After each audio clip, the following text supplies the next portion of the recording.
Na mtazamaji wa UTV, ni matumaini yangu mzima buheri wa afya. Karibu sana katika kipindi hiki cha Kidani, na mimi nimekuletea kipindi hiki ni Sauda Hussein, tukiwatembelea wanawake katika maeneo mbalimbali ili kuweza kujifunza kile ambacho wao wanakifanya. Na leo nimekuja kumtembelea binti Salha Foundation. Huyu ni mwanamke akijulikana kwa jina la Salha Aziz, lakini huko mtandaoni binti Salha Foundation ndio linakimbia zaidi na ndiko wanakumfahamu. Ni mkurugenzi mwanzilishi wa taasisi hii ambako anadili na masuala mbalimbali ikiwemo swala la uchechemuzi wa masuala ya wanawake ama wasichana katika elimu, afya na uchumi. Tutakwenda kusikia mengi sana kutoka kwake, kwa hiyo nakusihi tafadhali usiondoke.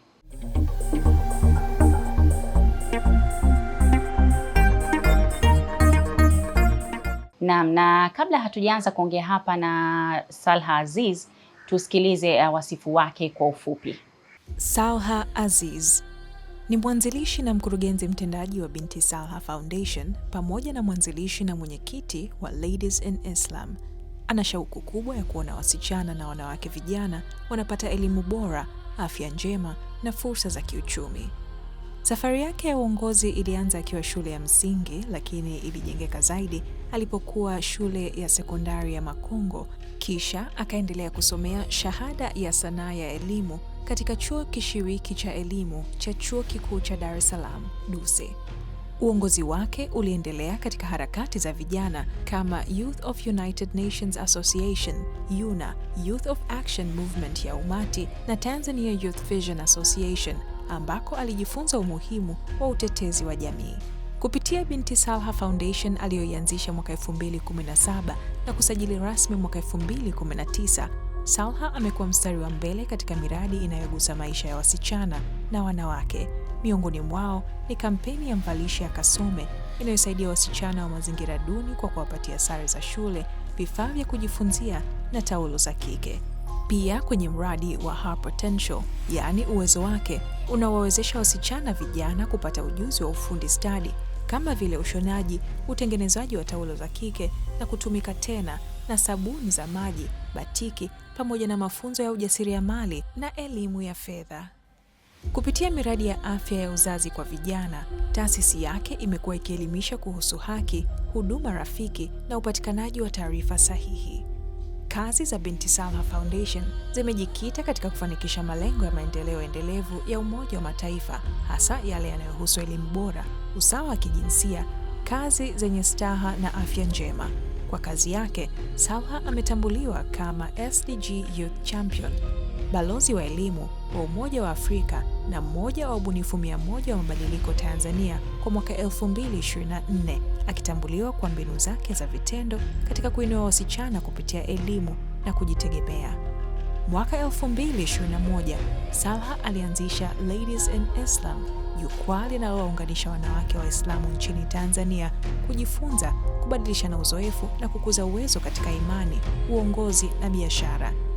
Chini ya uongozi wake, taasisi yake imeandaa mikutano mikubwa mbalimbali ya wanawake. Kupitia juhudi hizo, Salha amekuwa sauti muhimu katika kuvunja dhana potofu kuhusu nafasi ya wanawake na kuibua kizazi cha wanawake wanaojiamini, wanaoelimika na kushiriki kikamilifu katika maendeleo ya jamii. Hii leo, Salha anawakilisha kizazi cha viongozi vijana wanaoamini kuwa elimu, imani na ujasiri ni nguzo kuu za mabadiliko ya kweli katika jamii.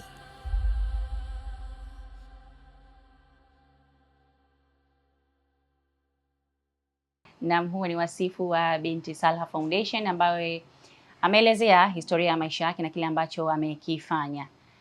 Salha, mambo za kwako? Nzuri. Kwa nini kutambua kama Binti Salha au Mama Salha? Okay, zakana kati unaanzisha ulikuwa binti. Sana nilikuwa binti kweli. Binti Salha Foundation.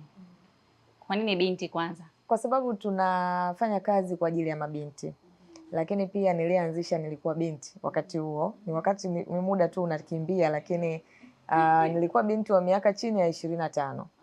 Lakini pia wafanyakazi wa Binti Salha Foundation 90% ni mabinti. Ni mabinti.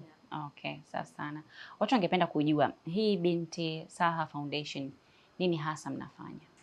Okay, kwa Binti Salha Foundation sisi tunachechemuza masuala ya haki za wasichana na wanawake hasa kwenye eneo la elimu, afya na kujitegemea kiuchumi. Na tumekuwa tukifanya hizo kazi kwenye kuhakikisha kwamba wanawake wanapata haki zao katika maeneo hayo kwa kushinikiza au kuishawishi serikali yetu kuweka sheria, sera na miongozo mbalimbali ambayo inawasaidia wanawake kupata haki zao badala ya kuwakandamiza. Na tunafahamu kwa miaka mingi tumekuwa na sheria nyingi ambazo ni kandamizi kwa wasichana. Hasa ukiangalia sheria ya ndoa imekuwa ikikandamiza wasichana, na sheria ya kutokurudi shule, wasichana kufukuzwa shule, imekuwa ni katika vitu ambavyo vinafanya mtoto wa kike asiweze kuwa katika mazingira yake na kuweza kuwa sehemu ya chachu ya mabadiliko ya nchi yetu. Kwa sababu maendeleo ya mtu mmoja mmoja ndio yanaleta maendeleo ya taifa. Ni yapi kama matokeo ya kile ambacho nyinyi mmekifanya katika hizo nafasi ambazo mmezisema yanaonekana?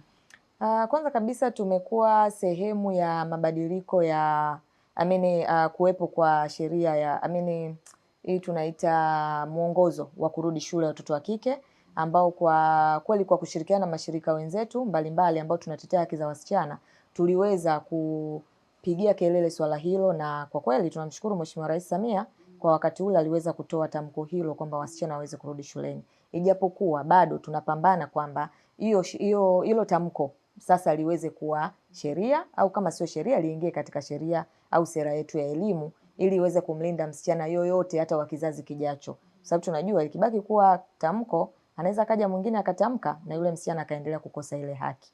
Lakini pia tumeona mabadiliko katika sheria ya ndoa ambayo bado nayo tunaendelea kupiga kazi kuhakikisha kwamba bunge letu na wenye mamlaka wanaona umuhimu wa kubadilisha sheria hiyo, kwa sababu kwa kesi ya Rebecca Gyumi tumeweza kushirikiana kwa pamoja kama wadau kuhakikisha kwamba mahakama inatoa tamko kwamba hii sheria iko kinyume cha sheria ya mtoto na katiba yetu ya nchi, ambayo vyote vinamtambua mtu mzima ni mtu wa zaidi ya miaka 18. Lakini chini ya miaka 18 ni mtoto, ila sheria ya ndoa bado inaruhusu na ina huo mwanya kwamba mtoto wa kike anaweza kuolewa akiwa na miaka 14 mpaka 15.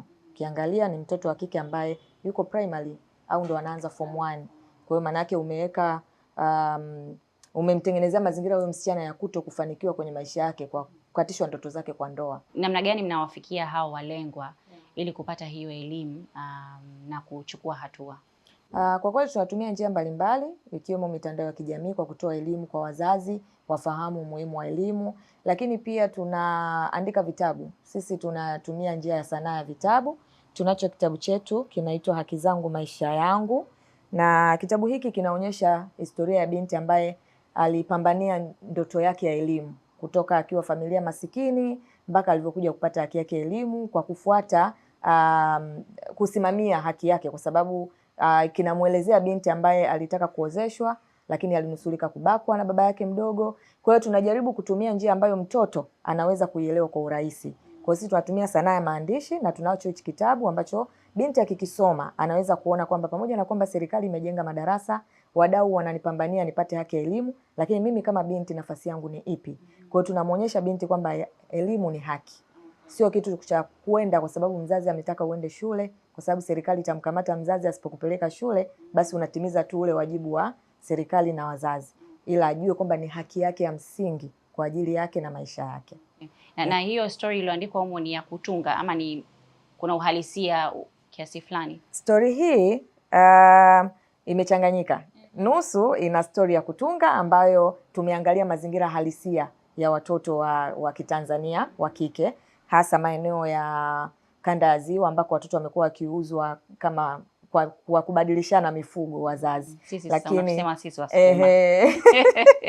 Lakini pia kuna story ambayo ni nusu ya kwangu mimi, jinsi ambavyo tunamuelezea huyo binti sasa kutokea kwenye mazingira yale ya duni ambayo ni story ya kutunga, lakini baada ya kuanza sasa kufanikiwa, jinsi alivyoweza kuenda shule, alivyoweza kufanikiwa kwenda African Union kwa mara ya kwanza, akapanda ndege kwa mara ya kwanza, akawashangaza wazazi wake, lakini akawa champion mzuri wa masuala ya haki ya elimu kama ambavyo mimi Salha Azizi nimekuwa champion. Okay. Yeah. Na kwa sentensi hiyo naamini kwamba ndio chanzo cha wewe kufungua taasisi hii. Kabisa. Tupe kidogo ilikuwaje ukafungua taasisi? Nini kilikusukuma? Kwa kweli kilichonisukuma ni kwamba niliona wasichana wenzangu wengi sana wanakosa fursa ya kupata elimu. Lakini mimi nilipewa nafasi ya pili ya kupata elimu. Nilipomaliza kidato cha 4 nilikosa credit moja tu. Yaani nilikosa C moja ya kuweza kuendelea kidato cha 5. Lakini wazazi wangu walinipa fursa ya kurudia mtihani, nikapata hiyo credit, nikaweza kuendelea na mpaka leo niko hapa. Na ni mwanafunzi wa masters sasa hivi. Kwa hiyo unaweza ukaona kwamba kwa fursa hiyo moja niliyopewa iliweza kubadilisha muktadha mzima wa maisha yangu. Lakini nilivyokaa na kutafakari kwa wakati ule 2017, kuna wasichana wenzangu ambao kwa wakati ule serikali ilikuwa haiwataki warudi shuleni. Lakini pia ni wengi walikuwa wakipata mimba na kuacha shule. Kwa hiyo nikawaza ni kwa namna gani naweza kuwasaidia wasichana wenzangu. Siwezi kumsaidia mmoja mmoja. Hata sasa hivi nikiwa na kazi yangu na maisha yangu, bado siwezi kumsaidia mmoja mmoja. Lakini naweza kutumia kipawa changu, nafasi yangu na uwezo wangu kuweza kuwasaidia wasichana wenzangu. Ndipo ilipokuja wazo la Binti Saha Foundation na nikafanikiwa kuisajili 2019 na kutokea hapo tumekuwa na miradi ambayo inawasaidia wasichana kwa ufadhili wa nje na ndani ya Tanzania. Yeah. Ni maeneo yapi ambayo hasa mmeshayagusa kwa kiasi kikubwa na naona matokeo chanya?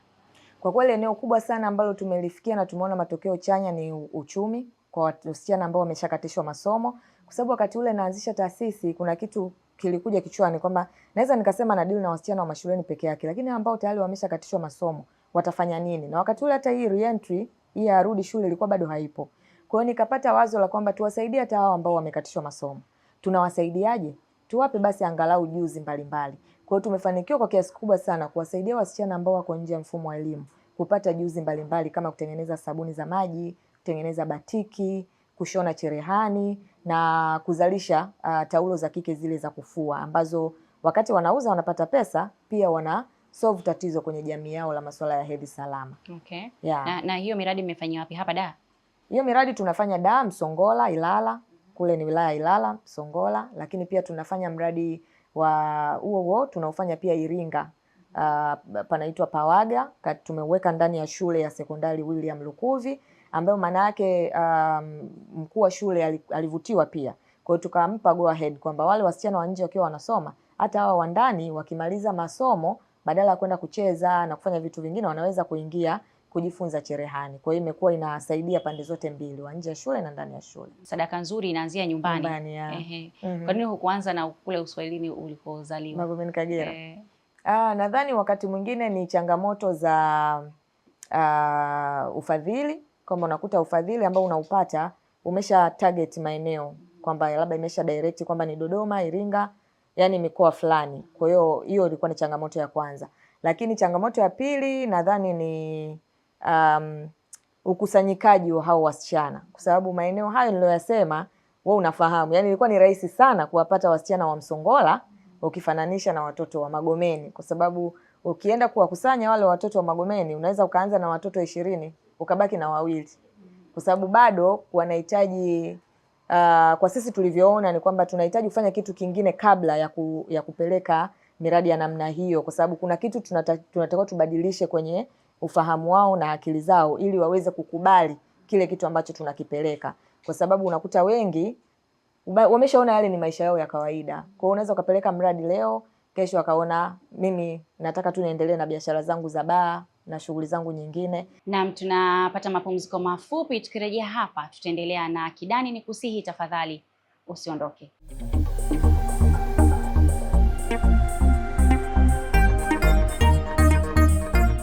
Naam, tunarejea baada ya mapumziko mafupi. Kipindi hewani ni Kidani kupitia hapa UTV na niko na mkurugenzi mwanzilishi wa Binti Saha Foundation ambaye yeye anafanya uchechemuzi kwa masuala mbalimbali kwa watoto wa kike. Wengi wanatamani kuanzisha taasisi lakini hawafikii malengo ya kuanzisha taasisi, hayakamiliki yale malengo yao. Unafikiri nini kinawakwamisha, ukizingatia wewe ulikopita utaratibu mzima wa kuanzisha, kuiendeleza, kusimama, kuwa na miradi? Nini kinatakiwa kufanyika ili wasimame? Kwa kweli kwanza sio kitu rahisi kuanzisha taasisi na kuisimamisha. Hata mimi kiukweli bado najifanyia evaluation, naona bado sijafika ambapo natamani labda ningefika au shirika liweze kuwafikia watu wengi. Lakini unaendelea kupambana na kuendelea kupiga hatua kwa sababu ya jinsi ambavyo kila siku unajifunza. Kwa hiyo changamoto kubwa ambayo inafanya watu wengi ambao wanaanzisha mashirika labda yanashindwa kukua na kuendelea ni ule utayari wa kujifunza hatua za taasisi. Kiukweli inachosha na wakati mwingine unaweza kusema ni ngumu, kwa sababu sio kila wakati utakapoomba fedha kwa mfadhili utapata. kwa sababu pia tunazigombania, yani anatoa call, mnatuma maombi kama ambavyo Azam huwa mnatoa call, watu wanatuma filamu zao, mnaziangalia, mnazichambua, alafu mnachagua zile ambazo zinafaa. Kwa hiyo na sisi tunapitia mchakato wa aina hiyo, lakini pia kuwa tayari kukuza taasisi. Unajua kuna ambao pia wameingia kwenye kuanzisha taasisi kama sehemu ya kujiajiri, na unakuta akiona mwaka wa kwanza ile resilience inaondoka, yani mwaka wa kwanza amekosa, mwaka wa pili amekosa, mwaka wa tatu anakata tamaa. Lakini wapo wale ambao pia mwaka wa kwanza amekosa, wa pili amekosa, wa tatu amepata, anataka sasa yale mafanikio ya miaka mitatu yote ayapate kwa wakati mmoja. Yani nadhani unaelewa kwamba mtu anatamani akishapata ile labda kama ni $100,000, hapo hapo apate nyumba, hapo hapo apate gari, hapo hapo anzishe biashara yake ya pembeni, huku taasisi inaendelea kupambana. Kwa hiyo unakuta wakati mwingine wengi taasisi pia zinafia hapo. Lakini ukiwa umejidhatiti na kuamini kwamba hii taasisi pamoja na kwamba imekupa ajira na wengine umewapa ajira, ni sehemu pia ya shughuli za kijamii na kuwasaidia wengine, na kuivalue au kuipa thamani ile pesa unayopewa na mfadhili, kuhakikisha kwamba inafika kwa walengwa ambao wanatakiwa kufikiwa na kubadilisha maisha yao, ni rahisi sana taasisi kuendelea kukua. Kwa sababu mara nyingi ukiweza kuleta matokeo kwa pesa uliopewa na mfadhili mmoja, matokeo yale utakayoyapata yanaweza kusaidia kupata fedha zaidi kwa mfadhili mwingine. Kwa mfano sisi huo mradi wetu wa Uwezo Wake tulianza Iringa kwa wasichana 20 tu, lakini iliweza kutusaidia kupata fedha zaidi za miradi mingine ambayo tumeweza kuanzisha Msongola, na Msongola tumefanya kwa miaka 2 mfululizo. Kwa hiyo niseme ni ile passion ya kuweza kutumia kile unachokipata katika system inayotakiwa, lakini pia kuendelea kukua, yani kukubali kwamba kuna vitu haviko sawa, ujifunze ukue. Kama ulikuwa unaandika ripoti vibaya, ujifunze uweze kuandika ripoti vizuri.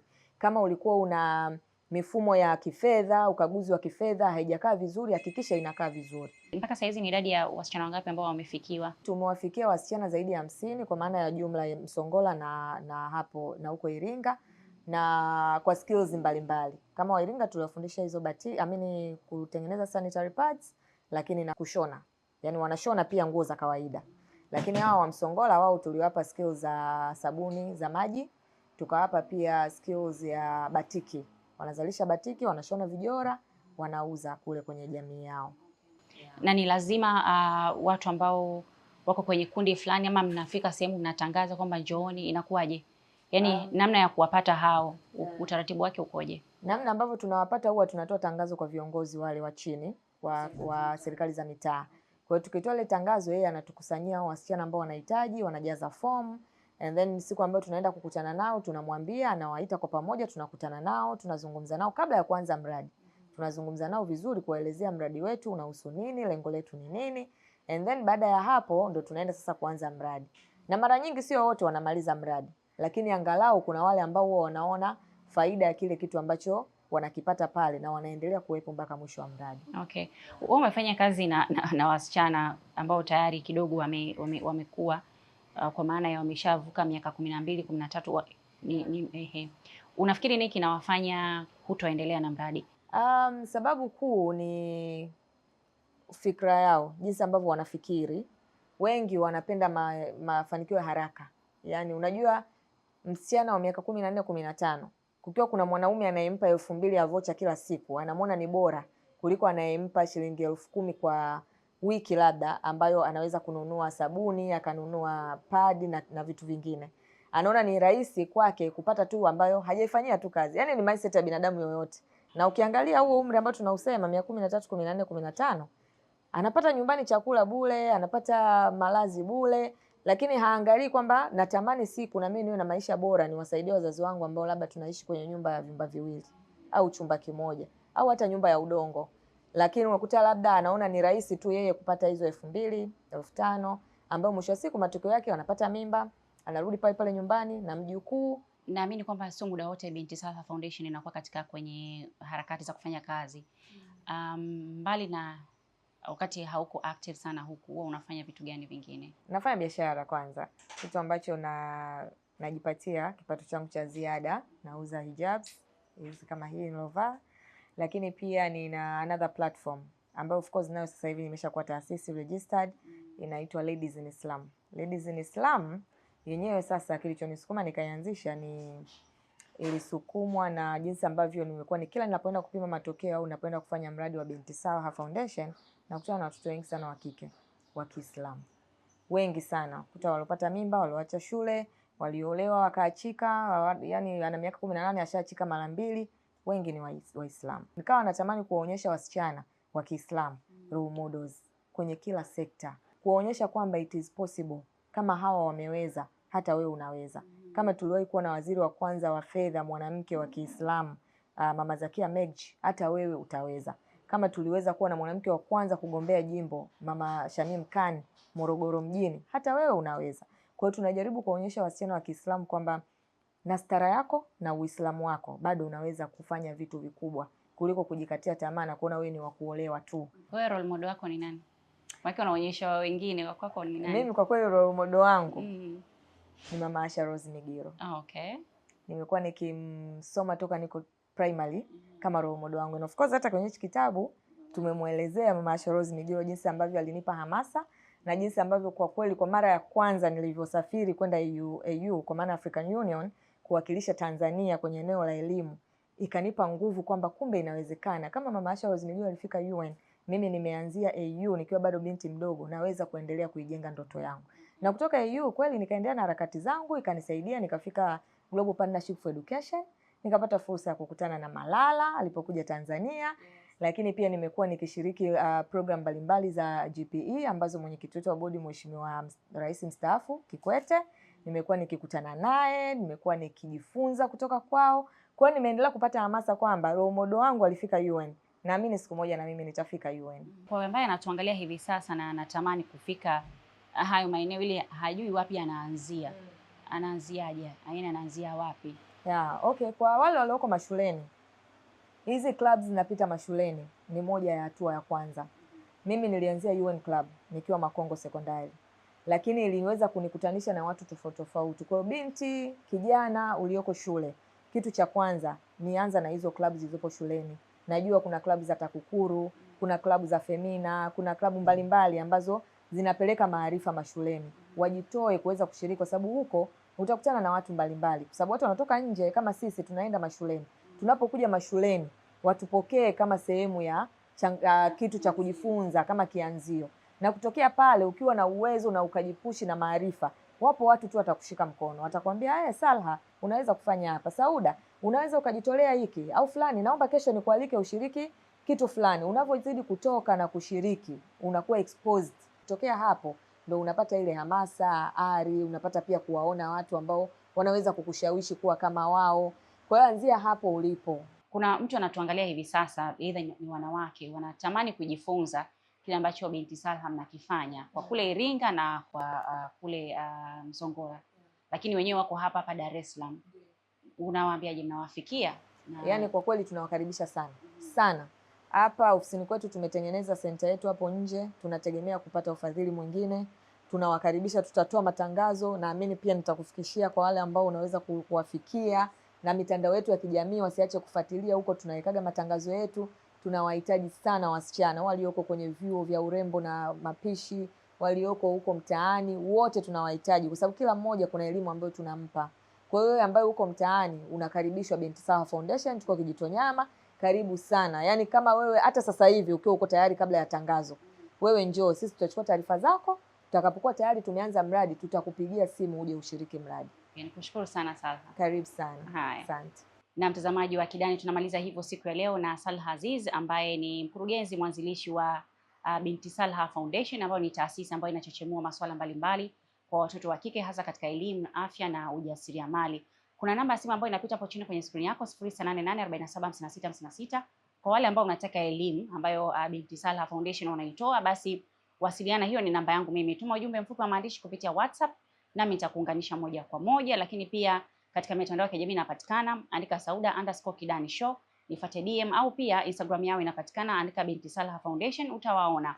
Na sina la ziada mpaka wakati mwingine, endelea kuangalia UTV.